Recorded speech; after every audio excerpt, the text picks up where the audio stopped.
Okay, so let's start taking a look at some of the skills. So the biggest thing that you have to do with your underhand passing is you can't raise up and down like that. You have to bend your knees a little bit more, and so take a look at where your knees, and then see how you bob up each time. So you have to make sure that you stay at one single level, and then too much arm swing. See how much you swung your arms on that one? And so again, watch as your ball comes in, your arms are down that low, almost between your legs, and then they come up. And so that's too much arm swing. You need to use your body in order to push the ball forward. So you do push the ball very well forward on some of your passes, but you always start with your arms way too low. You're bending at the waist, and you have a real wide stance in your legs. So you have to, first off, not always straight up. Okay. You see how your one leg locks when you pass, and then here with your setting, you have to make sure you always move forward, and you tend to hop backwards when you do it. So if you take a look at all your sets, you see how you're hopping backwards, you'll get a lot more distance and a lot more accuracy if you step through it, because the hop backs is very limited as compared to how much. See, that one was better because you didn't have to hop back, but you have to make sure you step through the ball each time you set it. So keep moving forward as you set. So that's nice, and it's very consistent. You're a good setter and you're a good passer. It's just a matter of making sure that you play a little bit lower, and make sure you use your knees a little bit more, because you tend to play upright. So you play very tall, and that's a good thing when you're in the front row, but in the back row you want to play low, and so you don't want to be so tall. You move well, you get to the position.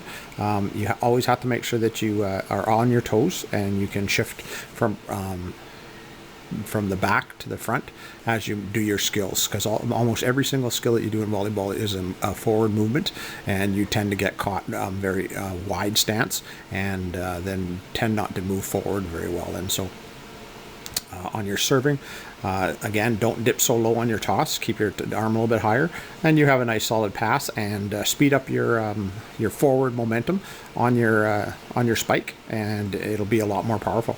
And so you use the momentum of your body to give yourself a little bit more power when you're serving. So it's just a matter of faster all the time.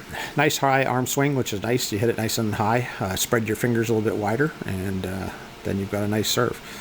But watch how you dip the ball. You see how the ball comes down so low, and then the ball travels too far. And so it's better if you start with the ball higher and just lift it, and then serve in a straight line always.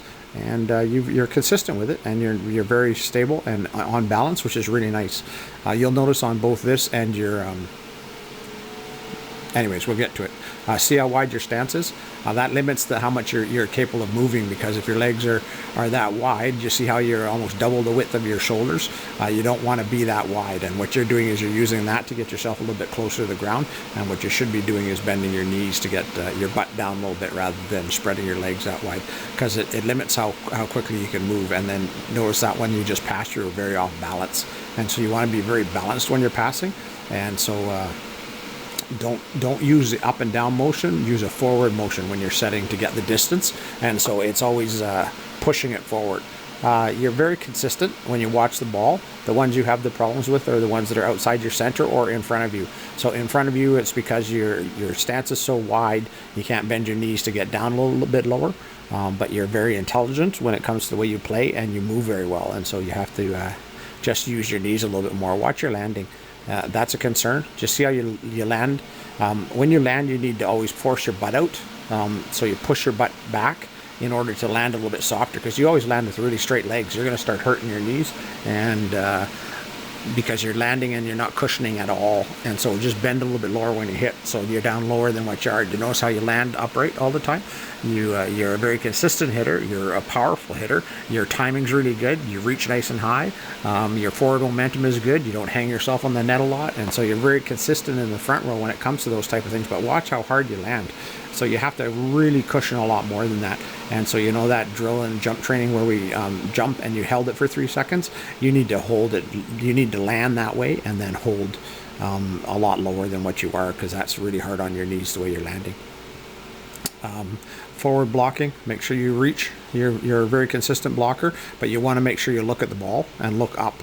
And so don't throw your hands, just reach for them. So you see how your hands go back behind your head, get your hands out in front, and then just press over the net, and then that's your nice solid block. So reach and see how your hands go back behind your head, and then you throw them forward. That's a timing thing, and it'll mess up when the hits change speed, or when they're hit harder or hit softer. So what you want to do is you want to reach and then sort of slide your hands over the net and then pull them back. So good job.